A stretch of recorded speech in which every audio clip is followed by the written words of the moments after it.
With Lagos State gearing towards establishing its own airline, the Alliance for Yoruba Democratic Movement has called upon the governors of the 6 southwest states to establish Oodua Airlines.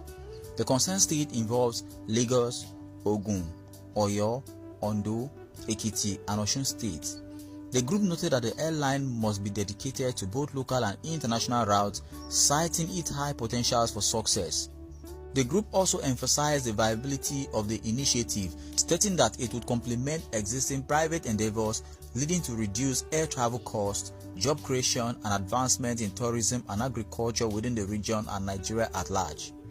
The brains behind this idea have already communicated its proposal to the state governors, urging them to prioritize the establishment of Oodua Airlines. Highlighting the substantial Yoruba population residing in West Africa, Europe, and America, the group underscored the necessity for a regional airline to provide an alternative to foreign carriers. They also noted the significant potential for the airline to cater to the transportation needs of both people and agro-products, thereby boosting economic activities in Nigeria.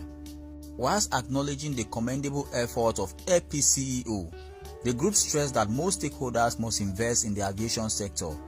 They proposed that the Southwest state collaborate to establish a regional airline, citing it as a crucial step towards addressing unemployment and enhancing tourism. Drawing inspiration from the success of the Ibom Air established by the Akwa Ibom state government, the group urged Southwest governors to expedite the establishment of Oodua Airlines. They suggested Ibadan as a commercial hub and emphasized the readiness of airports across the region to support increased air traffic. To advance this initiative, the group have urged the governors to establish a technical committee promptly, asserting that numerous aviation companies worldwide will be eager to partner with the Southwest states on the project. Since the beginning of the Fourth Republic in 1999, one cardinal agenda of Southwest geopolitical zone is to forge a common front for the development and progress of the region.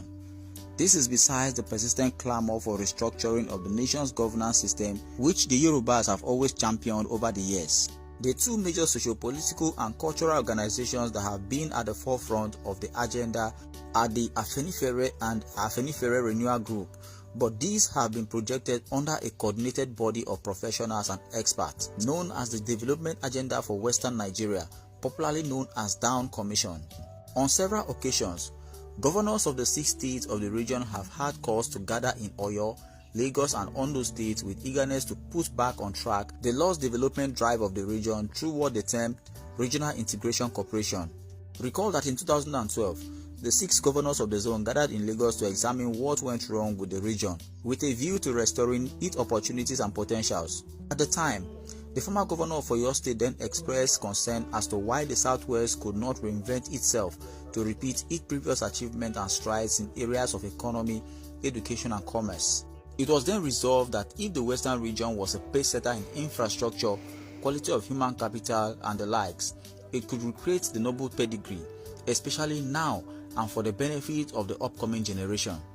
At the time, 4 critical aspects of the polity were identified as having been lost and or mismanaged by the present stakeholders in the Southwest, which are education, transportation, agriculture, and security. In the last 24 years, the governors of the region as well as its various stakeholders have not been able to find lasting solutions or a way forward to address these issues. But in recent times, Southwest stakeholders have been reinvigorating efforts to bring the region up to speed for even development and economic restructuring, which is why it is pushing in for the adoption of the Oodua Airlines, which is actually going to serve as a regional airline for the southwestern region. If eventually realized, the airline will symbolize cultural pride and economic empowerment for the Yoruba nation. As a matter of fact, it will embody Yoruba heritage, promoting cultural identity and unity.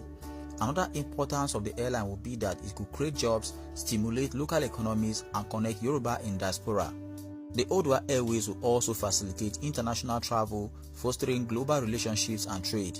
It will also showcase Yoruba advancements in business, aviation, and infrastructure.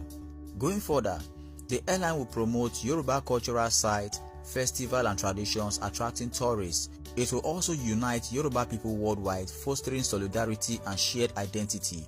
The airline could facilitate cultural exchange programs, education, and arts. And finally, it will invoke national pride, symbolizing Yoruba achievement and resilience. The air transport industry in Nigeria experienced a landmark event in 1985 when entry into the domestic airline sector and airfares were formally deregulated. The narratives around the industry gradually changed from the national carrier focus to one focused on private carriers. By 2003, the industry was composed entirely of private carriers. Apart from deregulating the airline services, government in recent years is gradually divesting from air transport infrastructure and encouraging provisions of these by the private sector as well. Some gains of private participation are readily observable in the airline sector, namely increased competition. Thank you for watching. If you're new to this channel, consider subscribing so you won't miss out any of our latest video.